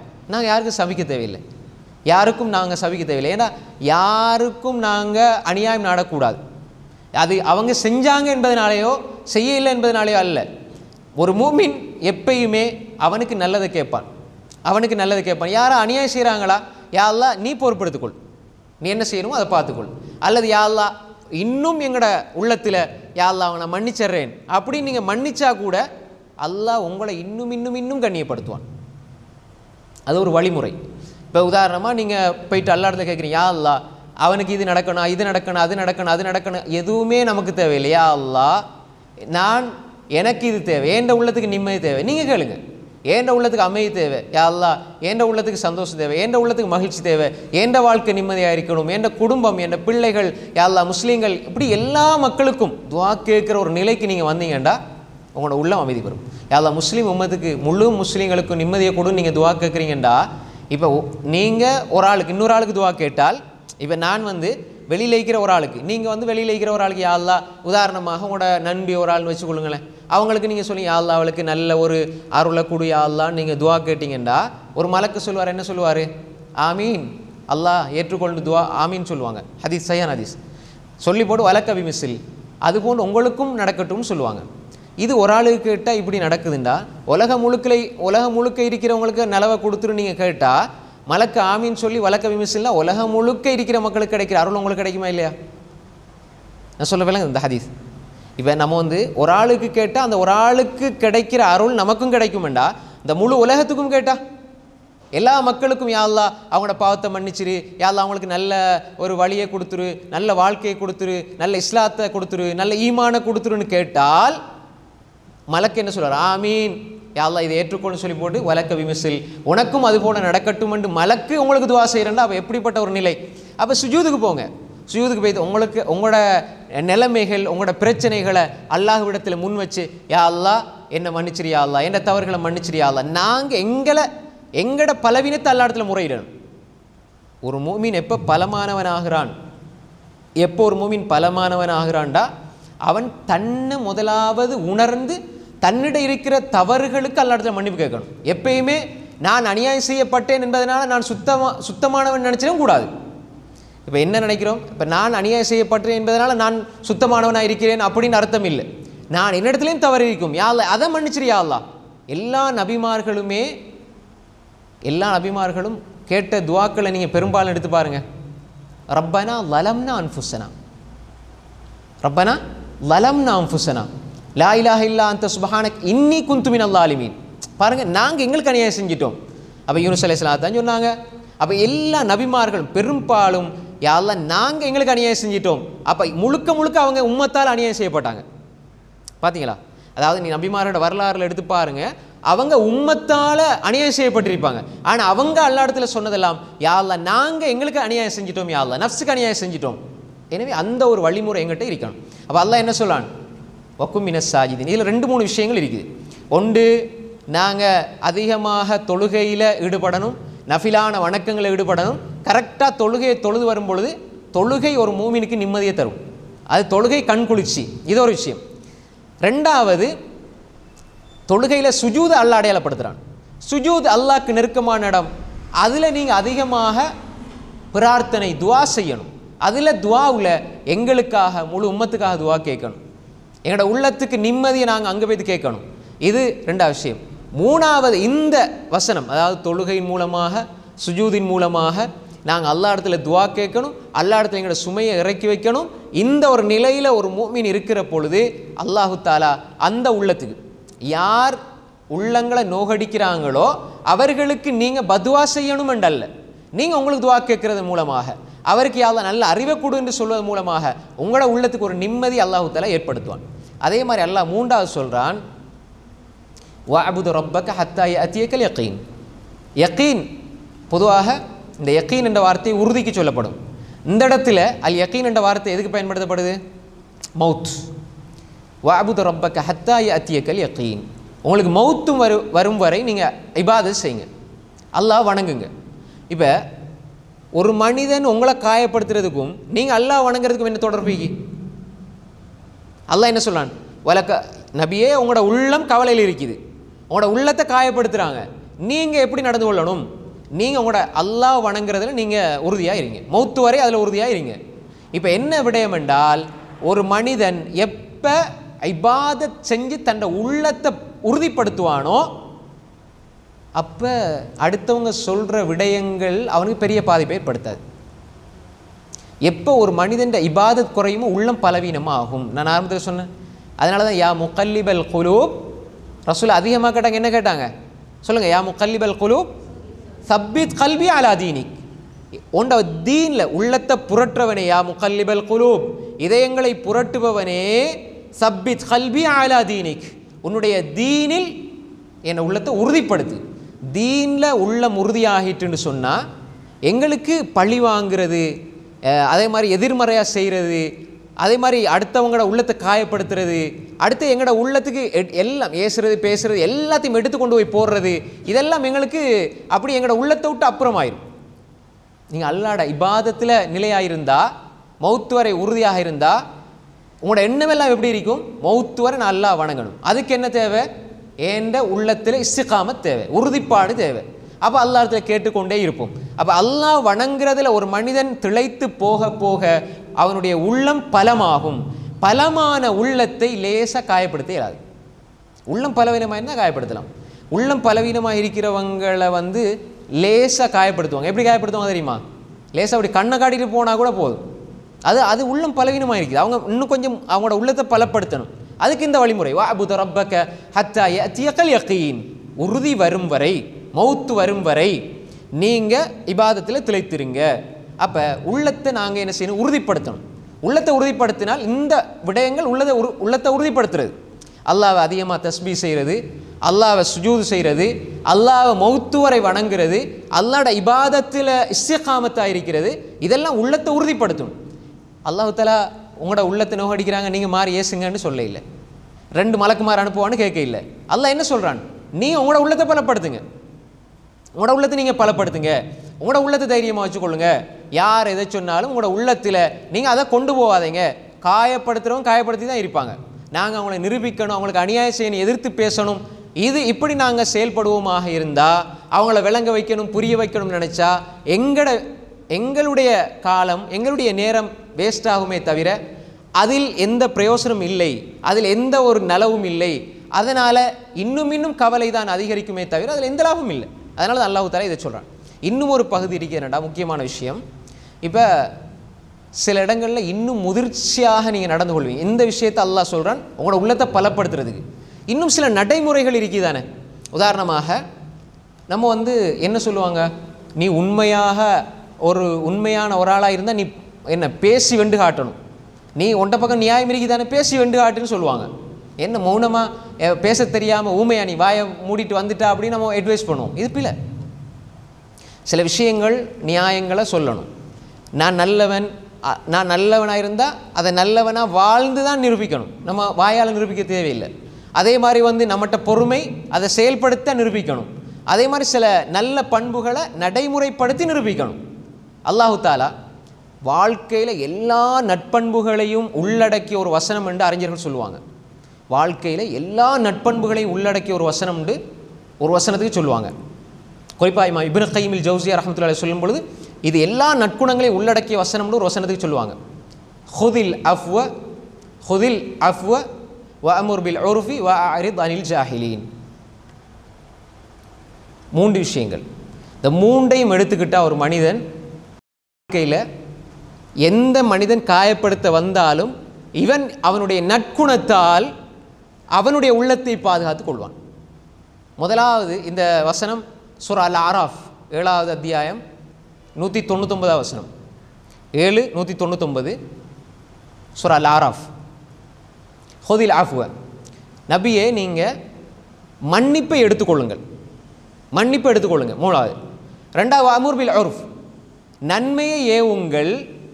3வது வாரிது அனில் ஜாஹிலீன், அறியாமல் இருப்பவர்களை புறக்கணித்து விடுங்கள். இப்போ உதாரணமாக ஒரு மனிதனுடைய உள்ளம் முதிர்ச்சியான நிலையில் இருக்குதுன்னு அடையாளம் என்ன தெரியுமா? சில கட்டங்களில் உள்ளம் பலவீனமாக இருந்தால் பழிக்கு பழி வாங்குவாங்க. உள்ளம் பலவீனமாக இருக்குதுன்னா பழிக்கு பழி வாங்குவாங்க.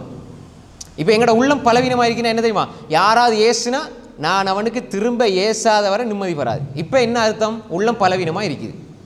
இப்போ உள்ளம் பலமாச்சுன்னா மன்னிக்க ஆரம்பிக்கும்.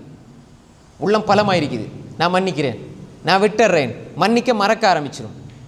இது 2வது நிலை. இப்போ மன்னிக்கிறதுண்டா என்ன? இப்போ பலவீனமான நிலை நல்லா விளங்கிக்கொள்ளுங்க. உள்ளம் பலவீனமாக இருந்தால் பழிக்கு பழி வாங்கும். அப்படின்னா என்ன? பழிக்கு பழி வாங்குறேன்டா அதில் மனசில் நிம்மதி இருக்காது. 2வது நிலை என்னென்னா உள்ளம் பலமாக இருக்குது. பலமாக இருந்தால் என்ன செய்யும் என்றால் அது மன்னிக்கும், மறந்துடும். இந்த நிலையும் கொஞ்சம் கவலை ஏற்படுத்தும். எப்படி? இப்போ உதாரணமாக சரி செஞ்சதை உள்ளத்துக்கு எடுத்துட்டார் இவர், அப்போ மன்னிக்கிறாரு, மறக்கிறார், நன்மை கிடைக்கும். ஆனால் கொஞ்சம் கவலையும் இருக்கும். அதனால் இப்படி செஞ்சிட்டாங்களே, நான் மன்னிச்சிட்டேன், மறந்துட்டேன், ஆனால் இப்படி செஞ்சிட்டாங்களே அப்படின்னு உள்ளத்துக்கு கொண்டு போயிடுவாங்க. இது 2வது நிலை. எப்போ உங்களோட உள்ளம் முதிர்ச்சி அடையுமோ, 2வது பலம், 3வது அதாவது முதிர்ச்சி அடைகிறது. மெச்சுவேர்ட்னு சொல்லுவோமே, முதிர்ச்சி அடைந்து விட்டால் நீங்கள் முதிர்ச்சியாக நடந்து கொள்ளணும்னு சொல்லுவாங்க. முதிர்ச்சி அடைந்தால் அது சில விடயங்களை பொருட்படுத்தாது, கண்டுகொள்ளாமல் அப்படி கடந்து போகிறது. அது எனக்கு உங்களுக்கு தானே இவ்வளோ சொல்லியிருக்கிறேன், எனக்கா சொன்னார், சரி அப்படி போயிடுவாங்க. அவங்க அதை பற்றி யோசிக்கவே மாட்டாங்க. ஏன்னா அவங்களோட ஃபோக்கஸ், அவங்களோட எல்லாமே அவங்களுக்கு தேவையானதில் மட்டும்தான் இருக்கும். யார் என்னை பற்றி எதை சொன்னாலும் என்னிடம் இருப்பதில் எதுவும் கூட போகிறதில்லை, குறைய போகிறதில்லை. கண்ணியத்துக்கு பொறுப்பானவன் அல்லாஹ், இழிவுக்கு பொறுப்பானவன் அல்லாஹ். நாடினவர்களை கண்ணியப்படுத்துவான், நாடியவர்களை இழிவுபடுத்துவான். உலகமே சேர்ந்து இழிவுபடுத்த நினைத்தாலும் அல்லாஹ் கண்ணியப்படுத்த நினைத்தால் இந்த உலகத்தால் இழிவுபடுத்த முடியாது. உலகமே தூக்கி கொண்டாடிச்சுது, பார்த்தோமா இல்லையா? அதே உலகம் அடித்து விரடிச்சா இல்லையா? அப்போ நம்ம அல்லாஹ் கண்ணியப்படுத்த நினைச்சால் வேற யாராலும் இழிவுபடுத்த முடியாது. அப்போ எனவே இப்போ 3வது கட்டம் முதிர்ச்சி, அது கண்டுகொள்ளாமல் கடந்து போகிறது.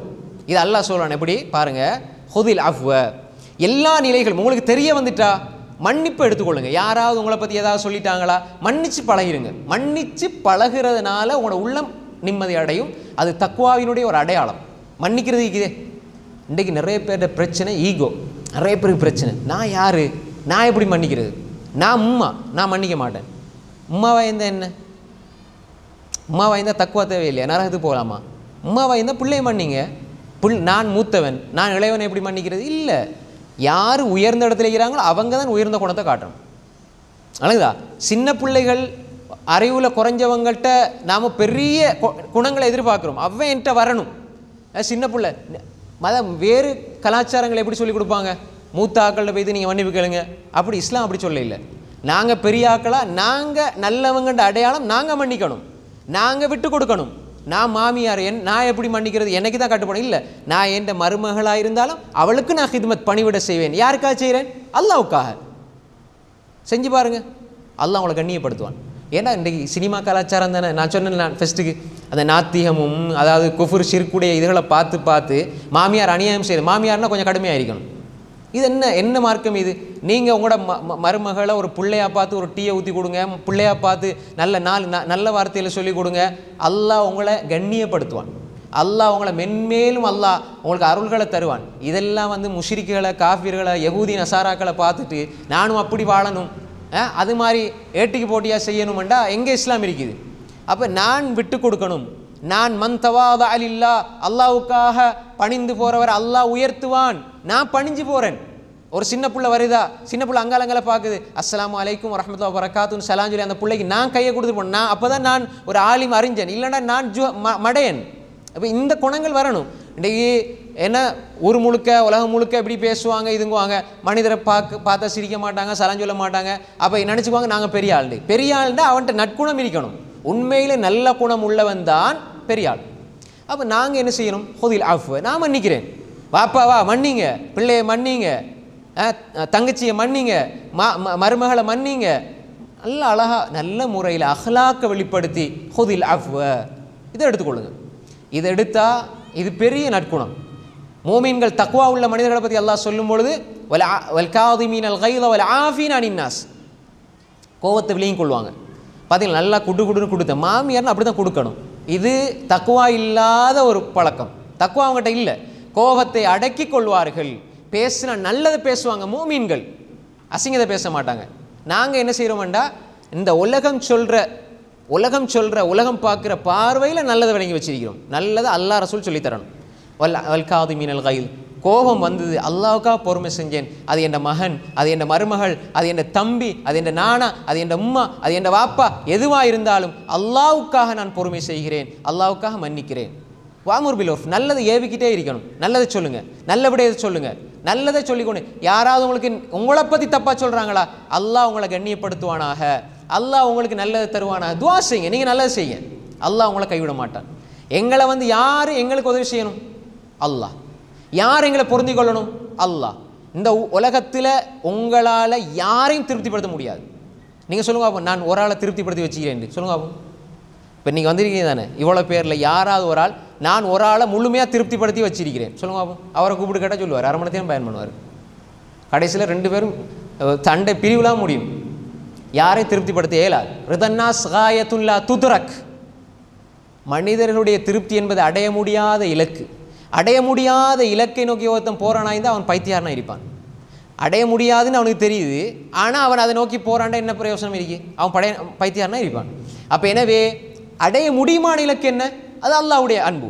அப்போ எனவே இங்கே நாங்கள் புரிஞ்சுக்கணும், நல்லது ஏவுங்க. யார் என்னத்தை சொன்னாலும் நல்லதை சொல்லுங்கள். அதே மாதிரி அடிப்படை ஒன்று இருக்குது. எது சொன்னாலும், எப்படி நல்லா நடந்தாலும், எப்படி நீங்கள் அன்பாக நடந்தாலுமே ஒரு சிலர் மோசமாக தான் நடப்பாங்க. அது எங்களோட கையில் இல்லை. அப்போ என்ன செய்யணும்? வஅரித் அனில் ஜாஹிலீன், வஅரித் அனில் ஜாஹிலீன், மூடர்களை, அறிவிலிகளை நீங்கள் புறக்கணித்து விடுங்கள். புறக்கணிச்சிடணும். புறக்கணிக்கிறேன்னா என்ன? கண்டுகொள்ளாமல் போகிறேன்னு ஆரம்பத்தில் சொன்னேன். கண்டுகொள்ளாமல் அப்படியே கடந்து போயிருங்க. கண்டுகொள்ளாதீங்க, அவங்கள பற்றி யோசிக்காதீங்க, அதை பற்றி நீங்கள் கண்டுகொள்ளாதீங்க. இப்போ உங்களோட நிலை முதிர்ச்சி அடையும். உங்களோட உள்ளம் இப்போ மன்னிப்பு எடுக்கிறது, அதே மாதிரி ஒரு மனிதன் மன்னிப்பு எடுத்துக்கொள்வது, அதே மாதிரி நல்லதை ஏவுறது, அதையும் தாண்டி நல்லதை ஏவியவி. நான் எவ்வளோ நல்லது சொன்னாலும் விளங்க மாட்டேங்குது, திரும்ப திரும்ப எங்களை நோவினைப்படுத்துகிறாங்களா, இப்போ நீங்கள் ஒதுங்கிடுங்க, புறக்கணிச்சிடுங்க. அவங்களோட வைபாதுர் ரஹ்மான் அல்லது எம்ஷூன் அல்லல் அர்தி ஹவுனா வைதா ஹாத்தபஹுமுல் ஜாஹிலூன காலு சலாமா, டிபேட் பண்ணிட்டு இருக்க மாட்டாங்க. அல்லாஹ் உங்களுக்கு சாந்தி சமாதானத்தை தரட்டும், சலாம் சாந்தி சமாதானம் உண்டாகட்டும் விட்டுட்டு போயிடுவாங்க. இது யாருடைய விஷயம் எல்லாத்திலையும் தான். யாருக்கு நீங்கள் சொல்கிறது விளங்குது இல்லையோ புரியுது இல்லையோ, இப்போ நிர்பந்தமாக குடும்பம் வீட்டுக்குள்ளே இருக்கும்போது சொல்லிக்கிட்டே இருக்கணும். அது அல்லாமல் வெளியில இருந்து இந்த பிரச்சனையாக இருந்தால் சலாம் போயிட்டு வாருன்னு வாங்க. ஆனால் வெறுப்பை யாருக்கும் நீங்கள் வெறுப்பை கொடுக்காதீங்க, உள்ளத்தில் வெறுப்பை வச்சுட்டு பழகாதீங்க. வெளிப்படையாக இருங்க. ஆனால் முதிர்ச்சியோடு நடந்து கொள்ளுங்க. யாரையும் அளவுக்கு அதிகமாக அவர்கள் உங்களோட அசிங்கப்படுத்தி திட்டி ஏசுகிற பொழுது நீங்கள் வெறுக்காதீர்கள், அவர்களை விட்டு ஒதுங்கி விடுங்கள். சில கட்டங்களில் வந்து ஏன் வாரதே இல்லை நீங்கள், இன்ஷால்லா வாரேன் அந்த நீங்கள் ஒதுங்கி இருக்கிறவங்களோட காட்டிக்கொள்ளக்கூடாது. நீங்கள் திட்டுறீங்க ஏசுறீங்க நாங்கள் எப்படி வாரது அதுன்னு சொல்ல தேவையில்லை. நீங்கள் ஏன் வாரது இல்லை, கொஞ்சம் எங்களோட இதுகள் சூழ்நிலைகள் அப்படி இருக்குது, நாங்கள் வாரோம் இன்ஷா அல்லாஹ், அதை கூட காட்டிக்கொள்ளாமல் அப்படி ஹிக்மத்தாக கடந்து போங்க. இதுதான் நீங்கள் உள்ளத்தை நோகடிக்கக்கூடியவர்களோட நடந்து கொள்வதுக்கு குர்ஆன் ஹதீஸ் சொல்லித்தர விஷயம். இது ஒரு பெரிய தலைப்பு, இப்படியே போகலாம். இது வாழ்க்கையோடு சம்மந்தப்பட்ட குர்ஆன் ஹதீஸோட பார்க்கணும். நான் ஏன் இதை சொல்கிறேன் அடிக்கடிண்டா, இப்போ இன்றைக்கி நீங்கள் நிறைய வீடியோஸில் பார்ப்பீங்க, கவுன்சிலிங் யூடியூப்பில் நிறைய மோட்டிவேஷன், அதில் இஸ்லாத்தில் இருந்து கொண்டே சிறுக்க நாத்தியத்தை பேசுகிறவங்க இருப்பாங்க. உதாரணமாக சொல்லுவேன், உன்னால் முடியும்னு சொல்லுவாங்க, தம்பி உன்னால் முடியும் அப்படின்ட்டு. இது வந்து இஸ்லாத்தில் இல்லாத ஒரு வார்த்தை. உன்னால் முடியும், நீ நினச்சா சாதிக்கலாம் இல்லை, நீங்கள் சொல்லிக் கொடுங்க, நீ முயற்சி செய், அல்லாஹ் நாடினால் தருவான், அல்லாட்ட உதவி தேடி தேடி நீ முயற்சி செய் அப்படி சொல்லிக் கொடுங்க. நீங்கள் உன்னால் முடியும்னா அல்லாஹ்வுடைய சக்தி, அல்லாஹ் நாடுறது, அல்லாஹ் ஒருத்தன் இருக்கிறானே, அல்லாஹ் நாடினா தான் எல்லாம் நடக்கும். அப்துல்லாஹ் இப்னு அப்பாஸ் ரலியல்லாஹு ரசூல் என்ன சொல்லி கொடுத்தாங்க, இதா சஅல்த ஃபஸ்அலில்லாஹ் வ இதா ஸ்தஅன்த ஃபஸ்தஇன் பில்லாஹ் யஹ்ஃபதுல்லாஹ் யஹ்ஃபதுக். நீ அல்லாஹ்வோட கடமையை பாதுகாத்தா அல்லாஹ் உன்னை பாதுகாப்பான். நீ நல்லா போத்திக்கிட்டு படுத்தா அல்லது நீ இப்படி இருந்தால் உனக்கு எல்லாம் நலவு நடக்கும்னு சொல்ல இல்லையே. அப்போ எனவே அல்லாஹ்வோட உங்களோட உள்ளத்தை தொடர்படுத்துறதுக்கு படிச்சு கொடுங்க. நீ கேட்டால் அல்லாஹ்விடம் கேள், உதவி தேடினால் அல்லாஹ்விடம் உதவி தேடு. நீ எதை விஷயத்தை செஞ்சாலும் அல்லாஹ்விடத்தில் உதவி தேடு. இய்யாக நஅபுது வ இய்யாக நஸ்தஈன். யா அல்லாஹ் உன்னையே வணங்குகிறோம், உன்னிடமே உதவி தேடுகிறோம் யா அல்லாஹ். எனவே இப்படி ஒரு மனிதன் வாழுகிற பொழுது உலகத்தில் இருக்கிறவங்க ஒவ்வொரு விஷயத்தையும் நீ ஏசினால் ஏசு, ரசூல் அப்படி சொல்லி தரவில்லை. சில்மன் கதாக், உன்னை துண்டிக்கிறாங்களா நீ சேர்ந்து வாழ், அசிங்கப்படுத்துகிறாங்களா நீ இப்போ வெறுக்காத, ஒதுங்கிக்கொள். ஆனால் நீங்கள் என்ன புரிஞ்சு கொள்ளணும், என்ன ஒரு ஆள் துண்டிக்கிறாங்க, அவங்க வேணும்னு உறவை துண்டிக்கிறாங்களா, நீங்கள் சேர்ந்து வாழுங்க. சேர்ந்து வாழ்றேன்னா எந்நேரமும் போயிட்டு உட்காந்து பேசி காய்ச்சிட்டிங்கன்னு அர்த்தம் அல்ல. நீங்கள் உறவை துண்டிக்காமல் வாழுங்க. வாஃப் அம்மன் வலமக், அநியாயம் செய்கிறாங்களா மன்னிச்சிருங்க, ஏட்டிக்கு போட்டி அடிங்க பிடிங்க சண்டை பிடிங்க ரசூலா சொல்லித்தர இல்லை. அதே மாதிரி வாஹ்சின் இலா மன் சாயிலை, உனக்கு தீங்கு செய்கிறவனுக்கு நல்லது செய்யுங்க. அதே மாதிரி வாத்திமன் ஹரமக்கு, உங்களுக்கு தர இல்லையா நீங்கள் கொடுங்க. அதே மாதிரி ஒருத்தர் உங்களுக்கு அநியாயம் செய்கிறாங்க, அல்லாஹ் என்ன சொல்றான், இதுஃபா பில்லத்தி ஹிய அஹ்சன் ஃபைதல்லதி பைனக வ பைனஹு அதாவத்துன் கஅன்னஹு வலியுன் ஹமீம். ஒருவர் உங்களுக்கு ஏசுறார், திட்டுறார், தவறான முறையில் உங்களோட நடந்து கொள்ளாருன்னா நீங்கள் நன்மையை கொண்டு அதை தடுங்க. அவர் ஏசுறாரு, அல்லாஹ் உங்களுக்கு நன்மை, அல்லாஹ் உங்களுக்கு அருள் செய்யணும், துவா செஞ்சு பாருங்க.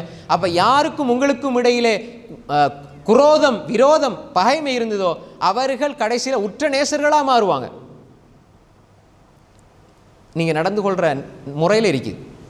யாராவது உங்களை அசிங்கமான முறையில் நடத்தாட்டினால் நீங்கள் நல்லதை கொண்டு நடங்க, நல்லதை கொண்டு அதை தடுங்க, நல்ல முறையில் அவங்கள நடந்து கொண்டால் அப்போ யாருக்கும் உங்களுக்கும் இடையில் ஒரு பகைமை இருக்கிறதோ குரோதம் இருக்கிறதோ அதை அல்லாஹ் தஆலா எப்படி மாற்றுவான், உற்ற நேசர்களை போல அவர்கள் ஆக்கிடுவான். அப்போ எனவே எல்லா இடங்கள்லையும் யாரை எங்களுக்கு எப்படி நடக்கிறாங்களோ அப்படித்தான் நடக்கணும்னு இல்லை. நாங்கள் இஸ்லாத்தில் வரையறைகளை பேணி மென்மையாக, அன்பாக, கருணையாக, மன்னித்து, விட்டு கொடுத்து நாங்கள் யாருக்கும் அநியாயம் செய்யாமல் அல்லாஹ்விடத்தில் துவா கேட்டு அல்லாஹ்வை திருப்திப்படுத்துகிற அந்த இலக்கை கொண்டு நாங்கள் வாழ்வோமாக இருந்தால் நிச்சயமாக எங்களுடைய உள்ளம் அமைதி வரும், சந்தோஷம் வரும், அந்த உள்ளத்தில் நிம்மதி கிடைக்கும். அப்படிப்பட்ட ஒரு உள்ளத்தை தான் நாங்கள் எதிர்பார்த்து அல்லாஹ்ட்ட கேட்கிறோம். அந்த உள்ளம்தான், அமைதி பெற்ற அந்த ஆன்மாதான் நாளை மறுமையிலும் அல்லாஹ்விடத்தில் உயர்ந்த அந்தஸ்தை பெறும். அப்படிப்பட்ட உள்ளத்தை பெற்றுக்கொண்ட மக்களாக அல்லாஹ் நம்ம எல்லோரையும் ஆக்கி அருள்வானாக. வ ஆகிரு தஅவானா அனில் ஹம்துலில்லாஹி ரப்பில் ஆலமீன்.